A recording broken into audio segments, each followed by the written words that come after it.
الرحمن الرحیم صلو علی الحبیب صلی اللہ تعالی علی محمد صلی اللہ علیہ وآلہ وسلم۔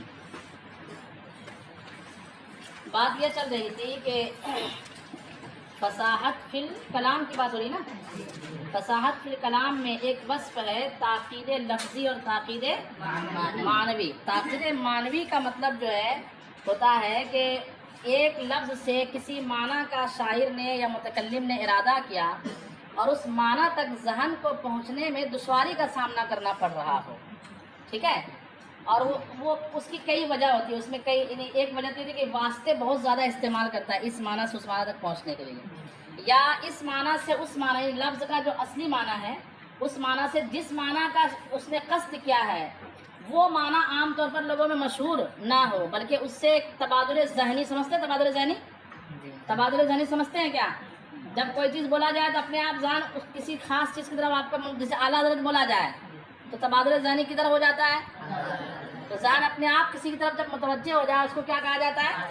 تبادل ذہنی۔ تو ایک لفظ کا جو معنی شاعر یا متکلم نے مراد لیا ہے اس معنی تک تبادل ذہنی نہ ہو پائے، کیونکہ وہ معنی اس نے جتنے وسائل کو سوچ کے لیا نا اس وسائل تک جو ہے سامع کا ذہن پہنچ نہ پاتا ہو، تو اس کو کہا جائے گا تاکید معنوی۔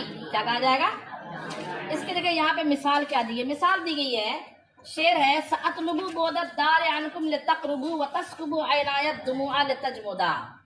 پھر اس کا ترجمہ دیکھ لیجئے، سأطلب میں طلب کرتا ہوں، بعد الدار مکان کی گھر کی دوری کو، گھر کی یعنی جس سے میں محبت کرتا ہوں چاہتا ہوں کہ وہ مجھ سے کیا ہو جائے؟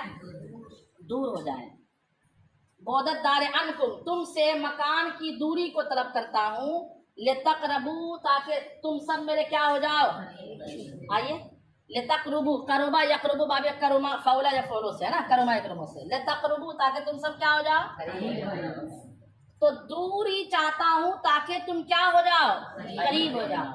اس میں بھی کچھ نہ کچھ تاکید لیکن اتنی زیادہ نہیں ہے، ٹھیک ہے، یہاں تک کہ دوری چاہتا ہوں تاکہ قریب ہو جاؤ گے۔ جسمانی طور پر تم ہم سے دور تو ہو جاؤ گے لیکن جب دور رہو گے تو یاد زیادہ آئے گی، تو ذہنی طور پر تم ہمارے کیا ہو جاؤ گے؟ یہ معنی بالکل درست ہے کہ میں دور چاہتا ہوں کہ تم مجھ سے دور ہو جاؤ تاکہ دور ہو کر میرے قریب ہو جاؤ۔ یہ بات سمجھ میں آ رہی ہے، یہ بات سمجھ میں آ رہی ہے۔ لیکن آگے ہے وَتَسْكُبُ عَيْنَایَ الدُّمُوعَ، سکبہ اسم کا معنی تھا بہانا، کیا معنی ہوتا ہے؟ بہانا۔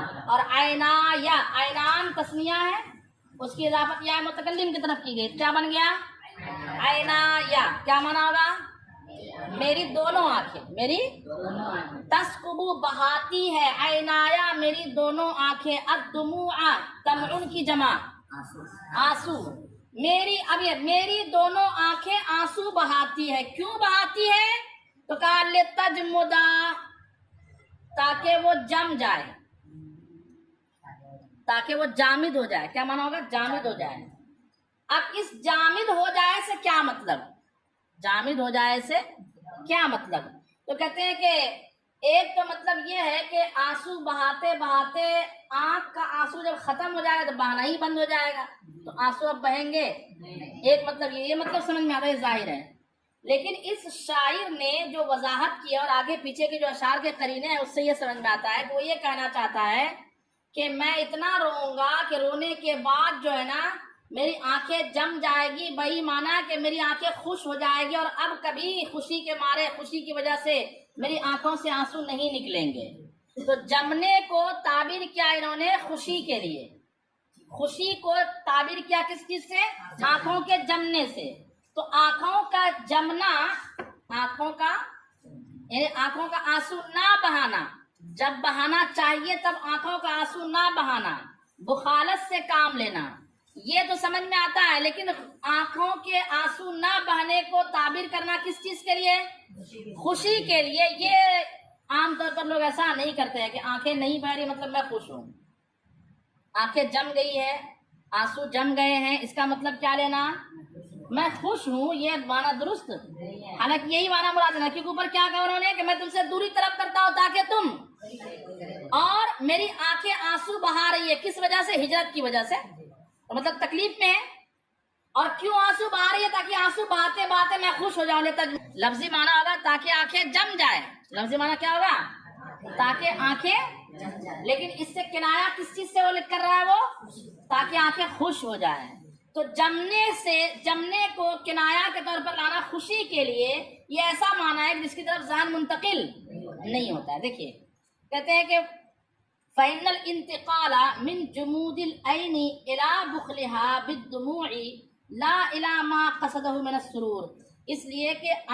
اس لیے کہ جمود عین سے جو انتقال ہوتا ہے، آنکھوں کا آنسوؤں میں بخل کرنے کی طرف انتقال ہوتا ہے. جمود عین سے ذہن کی طرف منتقل ہوتا ہے کہ آنکھیں آنسو نہیں بہاتی ہے، اس کی طرف، اس معنی کی طرف منتقل ہوتا ہے. لا الى ما قصدہ من السرور، نہ کہ اس معنی کی طرف جس کا متکلم نے کیا کیا ہے، قصد کیا ہے. اور وہ کیا معنی ہے؟ سرور، من السرور، یعنی سرور کا. تو جس سرور کے معنی کا متکلم نے قصد کیا ہے جمود عین سے، اس معنی کی طرف ذہن منتقل. ہاں، جمود عین کا یہ معنی سمجھ میں آتا ہے کہ آنکھ جب آنسو بہانا چاہیے اس وقت آنسو نہ بہائے، یہ سمجھ میں آتا ہے. پھر بھی اس شعر میں جو نا بڑی قیل و قال کیے گئے ہیں، جس کو آپ مختصر المعانی اور مطول میں پڑھ سکتے ہیں. ابھی اتنا صحیح رکھ دیجیے، سمجھیے کہ شاعر نے لتجمدا سے جس معنی کا قصد کیا ہے، اس معنی میں بڑی پیچیدگی اس معنی کو سمجھنے کے لیے. جیسے وہ شاعر یہ کہنا چاہتا ہے کہ وہ ان مع العسر یسرا، ہر آسانی مشکل کے بعد کیا ہے. وہی کہنا چاہتا ہے کہ میں آنسو بہاتے رہوں گا، اتنا بہاؤں گا کہ مجھے خوشی حاصل ہو جائے گی. میں اتنا آنسو بہاؤں گا کہ مجھے خوشی حاصل ہو جائے گی. لیکن اس کے لیے جو لفظ اس نے استعمال کیا ہے لتجمدا، وہ لفظ جو ہے نا اس میں تاکید معنوی آ جا رہا ہے. ٹھیک ہے. اچھا، اس کے بعد قیلا کے ذریعے سے، جی، تاکہ جم جائے، تاکہ آنکھیں جامد ہو جائے، ٹھہر جائے. اس کے بعد قیل ومن کثرت التکرار و تتابع الاضافات سے فصاحت فی الکلام میں 3 وصف سے خالی ہونا ضروری ہے نا فصاحت فی الکلام کے لیے. نمبر 1 اضافہ تعلیف سے، نمبر 2 تنافر کلمات سے، اور نمبر 3 تاکید لفظی و معنوی. دونوں یاد رکھیے، تاکید لفظی اور معنوی. اور کہتے ہیں کہ بعض ادیبوں نے، بعض جو ہے کیا بولتے ہیں علم بلاغت والوں نے یہ کہا ہے کہ جیسے کلام فصیح کے لیے ضروری ہے کہ وہ اضافہ تعلیف سے، تنافر کلمات سے اور تاکید لفظی و معنوی سے خالی ہو، ایسے ہی 2 اور قید سے خالی ہونا ضروری ہے، 2 اور وصف سے. اور وہ وصف ہے کثرت تکرار اور تتابع اضافات. کیا؟ کثرت تکرار کا مطلب یہ ہوتا ہے کہ ایک ہی جیسے لفظ جو ہے آپ جملے میں زیادہ لے کے آ جائیں. ایک ہی جیسے لفظ، جیسے ایک کے بعد دوسری ضمیر، پھر ضمیر، پھر ضمیر، پھر ضمیر، بار بار ضمیر کا لے کے آنا، اس کو کیا نام دیتے ہیں؟ وہ کثرت تکرار. ایک ہے تکرار اور ایک ہے کثرت تکرار. تکرار کتنی بار کو کہتے ہیں؟ 2 بار. اور کثرت تکرار کم سے کم 3 بار. 2 سے زائد نا، تب نہ کثرت ہو جائے گی. نہیں، کثرت تکرار. ہاں، کثرت تکرار میں بھی ایک پرابلم ہے کہ کثرت تکرار کس کو کہیں گے؟ سمجھیے، تکرار 2 کو کہیں گے، تکرار 2 کو کہیں گے. اب کثرت کس کو کہیں گے؟ تو 2 میں ایک اور اضافہ ہو، ایک تکرار، 2 میں ایک اور تکرار کیا ہو؟ اضافہ ہو. تو کم سے کم 4 بار کی تکرار کو کہیں گے. کیا کہیں گے؟ اور بعض لوگوں کا نہیں، کثرت تکرار 2 کو کہتے ہیں، اور کثرت کہیں گے کم سے کم 3 کا اطلاق. کثیر کا اطلاق کتنے پر ہوگا؟ 1 اور 2 کو کثیر، بولیے 1 اور 2 کو کثیر. تو مطلب 6 بار جب کسی لفظ کی تکرار ہو تو اس کو کیا کہیں گے؟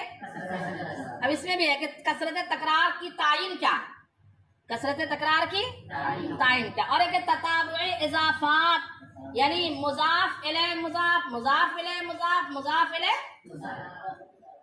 ہاں، یعنی کئی طرح کے مضاف ہو جانا. جیسے وہ بولتے ہیں نا کہ خلاصہ مثال دی گئی ہے، ابنو کیا وزیر، بادشاہ کے وزیر کے بیٹے کا گھوڑا، فرسو ولد وزیر الملک، ہے نا، اس طرح سے. تو تتابع اضافات اور کثرت تکرار سے خالی ہونا بھی بعض لوگوں نے کہا ہے ضروری ہے. کس چیز کے لیے؟ کلام کے فصیح ہونے کے لیے.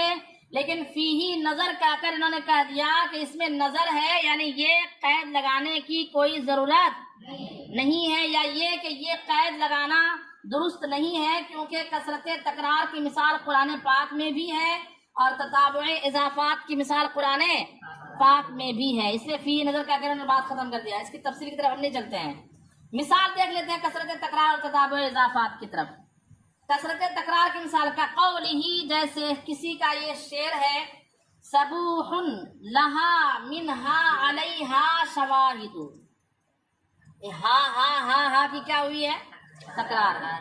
اور تتابع اضافات کی مثال ہے حمامت جرعا حومت الجندل اسجعی، حمامت مضاف، جرعا مضاف الیہ مضاف، حومتی مضاف الیہ مضاف، الجندلی مضاف الیہ۔ جندل کے، حوما کے، جرعا کی کبوتری۔ اب سب کا معنی میں بتاؤں گا، ابھی سب کا معنی میں بتا دیتا ہوں۔ حمامہ کا معنی کیا ہوتا ہے؟ کبوتری، اور باقی مفردات کا معنی بتاتا ہوں۔ اوپر جو مصرع اس کا ترجمہ دیکھ لیجئے، صبوح، صبوح جو ہے صبح یصبح سے معنی ہوتا ہے تیرنا۔ کیا معنی ہوتا ہے؟ صبوح کہیں گے تیرنے والے کو، یہاں مراد جو ہے وہ گھوڑے کو تشبیہ دے رہا ہے تیرنے والے سے، کہ میرا جو گھوڑا ہے نا وہ گھوڑا صبوح ہے۔ کیا ہے وہ دوڑتا نہیں ہے بلکہ ہوا میں تیرتا ہے۔ صبوح تیرنے والا ہے، ہوا میں تیرنا ہی بولتے ہیں، ہوا میں تیرنا بھی بولتے ہیں۔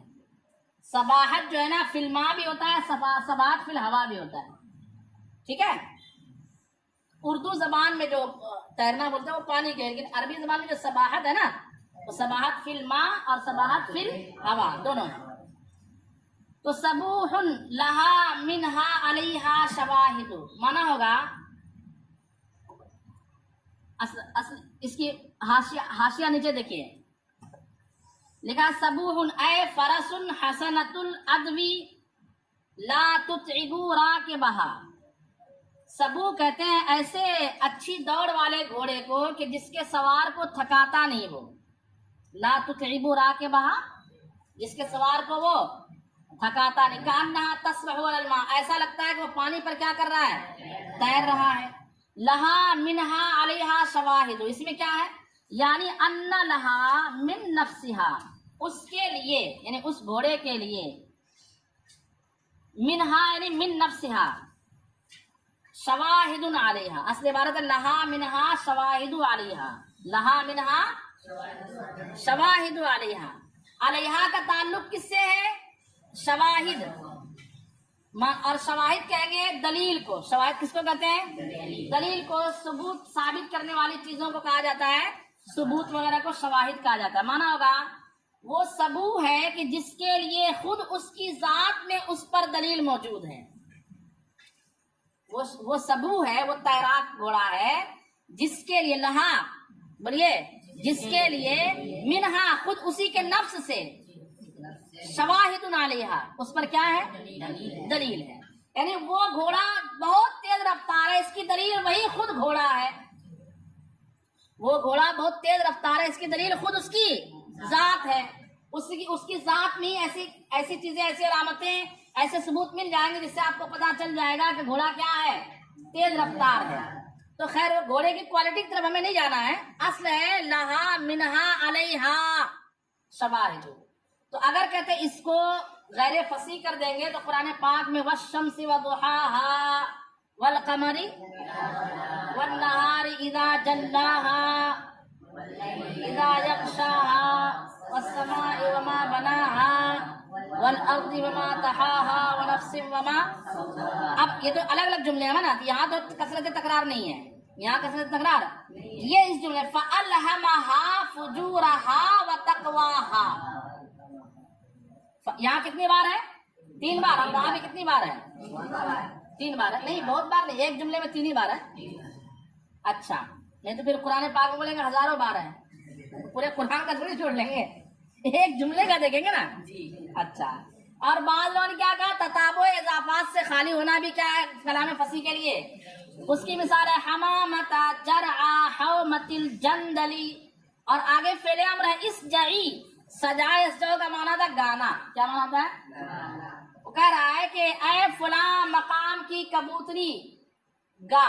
یہ پورا شعر کیا نیچے دیا ہوا ہے کہ عبد سے قول ہے حمامتا منصوب ہونے کی وجہ مضاف ہے منادا اور یا حرف تشبیہ کیا ہے, یا حرف ندا کیا ہے, محذوف ہے. اصل عبارت ہے یا حمامتا اے کبوتری کہاں کی, جرعا حومت الجندلی اسدعی. آگے لکھا ہے اے تربی فی صوتکا اپنی آواز میں گا, اپنے خوش آواز میں گا. اسدعی کا معنی ہوگا.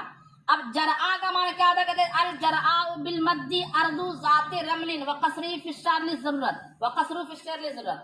یہ جرعاء اصل میں تھا جرعاء. عربی مفردات کی تحقیق جب بیان کیا تو اچھے سے اس کو یاد رکھا کیجیے. اسی لیے ہم یہ کتابیں پڑھ رہے ہیں کہ اس کے مفردات سمجھیں گے تو قرآن اور حدیث کو سمجھیں گے. بات سمجھ میں نہیں آ رہی؟ پڑھنے کی یہی وجہ ہوتی ہے کہ مفردات کا ذخیرہ ہمارے ذہن میں ہو.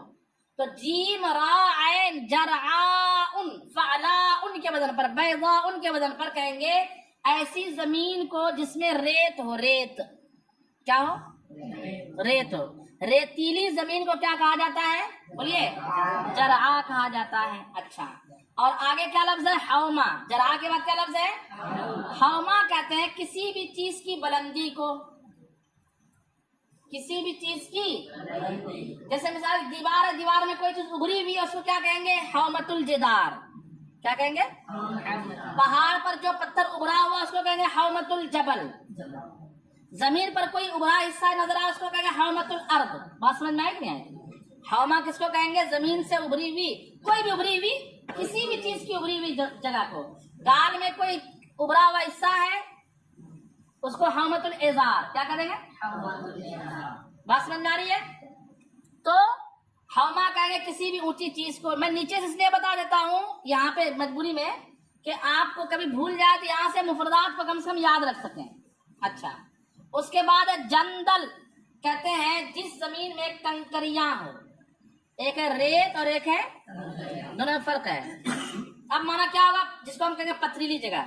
پتھریلی, پتھریلی زمین کے, پتھریلی ریتیلی زمین کے ٹیلے کی کبوتری تو گا.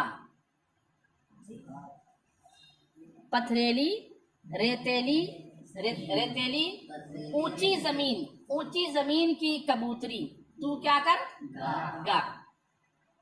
اب یہ پورا شعر جو یہاں نہیں دیا ہوا ہے, آگے ہے کہ وہ محبوبہ کو, یعنی تو ایسی جگہ سے کیا لفظ, مرمن کا لفظ غالباً آیا اس طرح سے کہ جہاں سے میری محبوبہ تمہارے گانے کو سنے. اب اس میں جو ہے نا, جیسے اس زمانے میں 3D کیمرہ ہوتا ہے نا, پہلے زمانے میں 3D کیمرہ کیا تھا معلوم ہے, لفظوں سے 3D کیمرہ کی شکل بنائی جاتی تھی. اب یہاں دیکھیے اس زمین کی 3D کاپی کیسے کر رہے ہیں یہ, کہ وہ زمین کیسی ہے, جرعا حوما جندل. ہاں, یعنی وہ زمین جو ہے تھوڑی وہاں مطلب ریت بھی ہے اور کنکر پتھر بھی ہے, اور وہ زمین تھوڑی ابھری ہوئی ہے, اور وہاں پر کون بیٹھا ہوا ہے, کبوتر, جو کبوتر بیٹھا ہوا. یہ نایاب نظارہ ہے, یہ نظارہ ہی کیا ہے. اب کہتا ہے ایسی بہترین, ایسے بہترین نظارے کا کبوتر تو میرے محبوب کے لیے تھوڑا سا گانا گا دے. بات سمجھ نہیں آ رہی ہے. خیر, اس میں جو مقام استعمال استشہاد ہے وہ ہے حمامتا مضاف, جرعا مضاف الیہ, اور حومتی اور الجندلی فیہی نظر کہہ کر بیان کیا کہ یہ قید لگانے کی ضرورت, کیونکہ قرآن پاک میں ذکر رحمتی ربی کا, ذکر رحمتی تیرے رب کی رحمت کی یاد, تیرے رب کے رحمت کی یاد. اس میں بھی ذکر و مضاف, رحمتی مضاف الیہ, مضاف ربی مضاف الیہ, اور کاف ضمیر ربی مضاف الیہ, مضاف کاف ضمیر مضاف الیہ. اس لیے فی نظر کہہ کر اس کو ہٹا دیا. اصل وہی ہے کہ تاکید نہیں ہونی چاہیے اور تنافر کلمات نہیں ہونے چاہیے. ہاں, اگر تکرار اس طریقے سے ہو کہ اس میں تنافر آ جائے, زبان کو ادا کرنا اس کو کیا محسوس ہو, تو پھر جو ہے چاہے تتابع اضافات ہو یا کثرت تکرار ہو, دونوں مخل بالفساد ہو جائے. جی ہاں, غیر فصیح. اس کے بعد کہتے ہیں فی المتکلم فساد فی الکلمہ کی تعریف ہو گئی، فساد فی الکلام کی تعریف ہو گئی۔ اب تیسرے نمبر پر متکلم بلاغت سے صرف دو چیزیں متصف ہوتی ہے نا، نمبر ایک کلمہ نہیں کلام، اور نمبر دو متکلم۔ کلمہ اور کلام اور متکلم سے صرف فساد، تینوں سے تو دو کی تعریف ہو گئی۔ اب فساد فی المتکلم کی تعریف دیکھیں، کہتے ہیں فی المتکلم مراد الفصاحت فی کس کو کہتے ہیں؟ متکلم فصیح کب ہوگا سمجھیے، تو ایک آدھ بار کوئی بہت فصیح جملہ رٹ رٹا کے بول دے اس کو فصیح نہیں کہا جائے گا، سمجھ میں آتا ہے کہ نہیں؟ کہ کسی نے اس کو سکھا دیا 4 لائن کے، اس نے آ کر کے بہت زبردست فصیح عربی بول دیا، یا اردو زبان میں کوئی فصیح شاعری کر دی تو اس کو فصیح نہیں، ایک آدھ بار بول دیتے نہیں، بلکہ فصیح کہیں گے کہ ملکۃ یقتدر بها علی التعبیر عن المقصود بلفظ فصیح، فصیح لفظ سے اپنے مقصود کو تعبیر کرنے پر جس کے اندر ملکہ ہو، تعبیر کرنے کی قدرت کا جس کے اندر کیا ہو؟ ملکہ ہو، ملکہ ہو، کیا ہو؟ ملکہ ہو تو وہ فصیح ہوگا، یوں ہی ایک آدھ بار بول دے تو فصیح۔ اور ملکہ کا کیا مطلب ہوتا ہے؟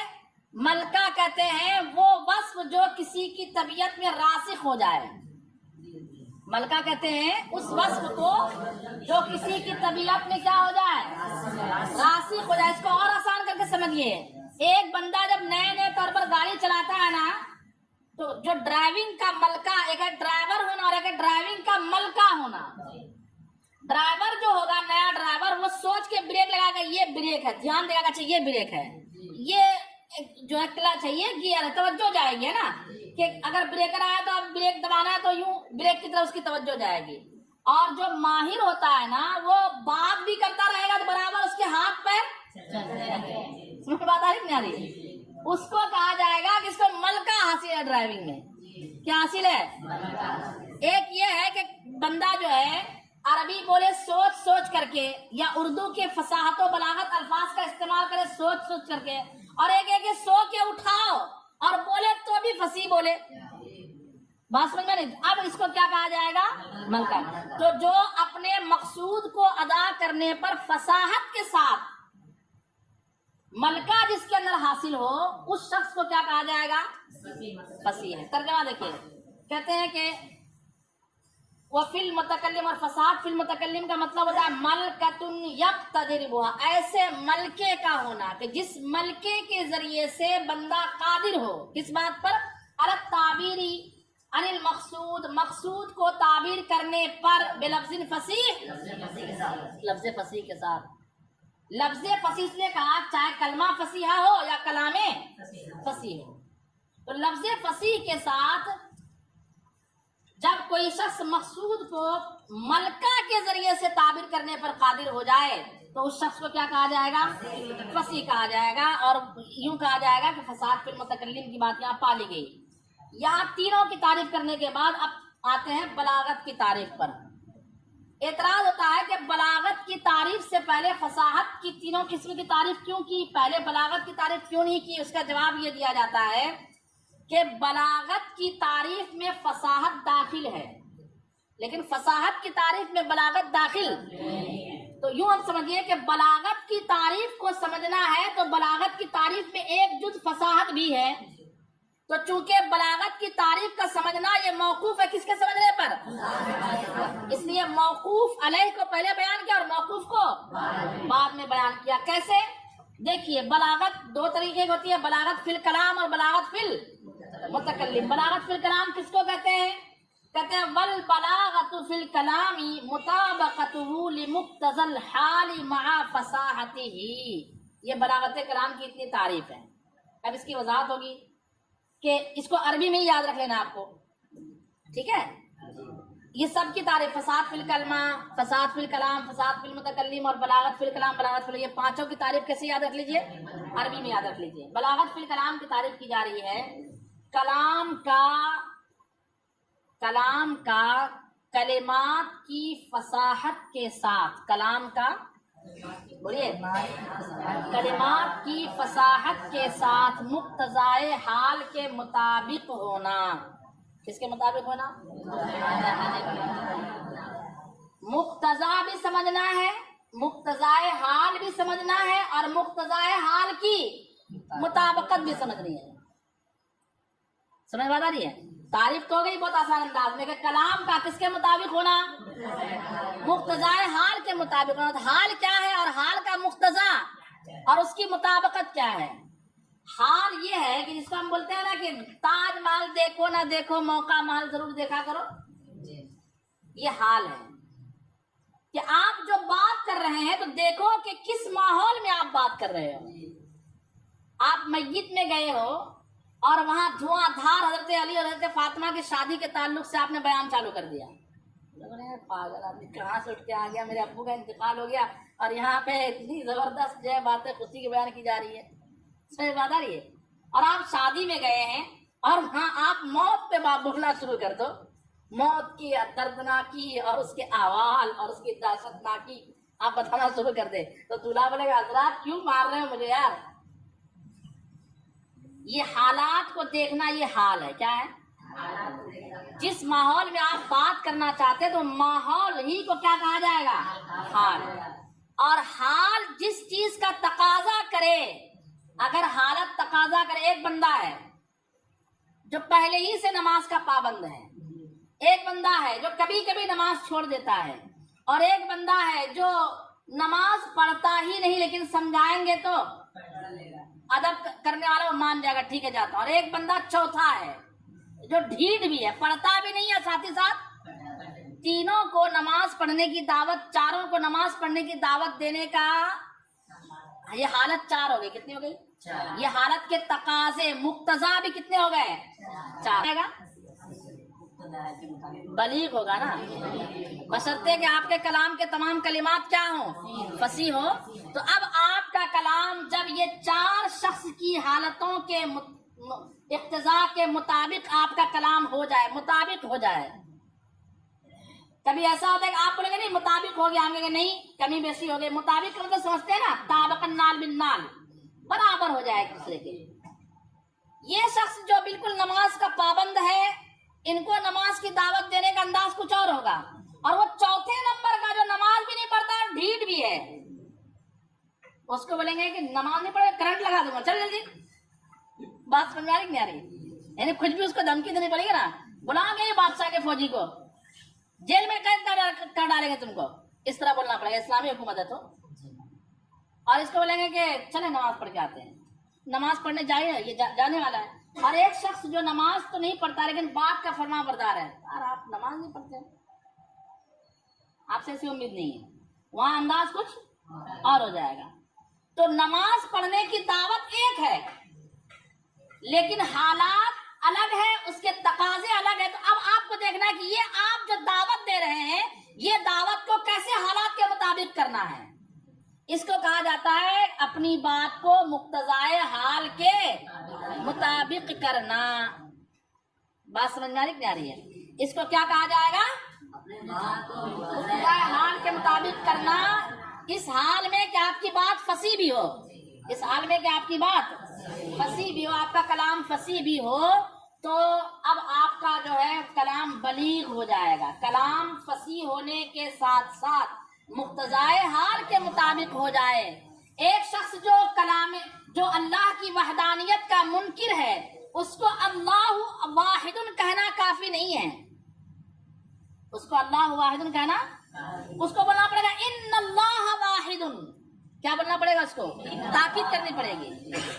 اور ایک شخص جو پہلے ہی سے اللہ کی وحدانیت کا منکر ہے، اس کو بولنا اللہ واحد، مطلب خبر بولنی پڑے گی اس کو. بات سمجھ آ رہی ہے؟ تو جو منکر خدا ہے، منکر وحدانیت ہے، اس کے سامنے اللہ واحد کہہ دیا.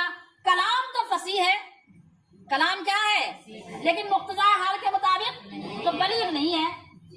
ایسا ہو سکتا ہے کہ کلام فصیح ہو لیکن بلیغ نہ ہو، لیکن ایسا ہو سکتا ہے کہ کلام بلیغ ہو اور فصیح نہ ہو؟ نہیں ہو. کیوں؟ کیونکہ بلاغت میں فصاحت داخل ہے، فصاحت میں بلاغت داخل نہیں ہے. دونوں میں نسبت کون سی ہو گئی؟ مطلق کی نسبت ہو گئی. ہر کلام بلیغ کیا ہوگا؟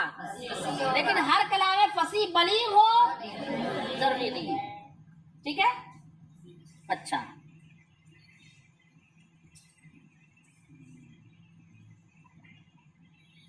دیکھیے، کہتے ہیں ول بلاغت فی الکلام مطابقۃ لمقتضى الحال مع فصاحتہ. اب کہتے ہیں کہ یہ جو مقتضائے حال ہے نا، مقتضائے حال وہ مختلف.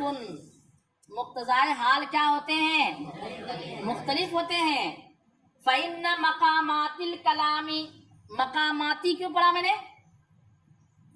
حالت نصب میں، جر کی وجہ سے نہیں پڑھا، حالت نصب میں.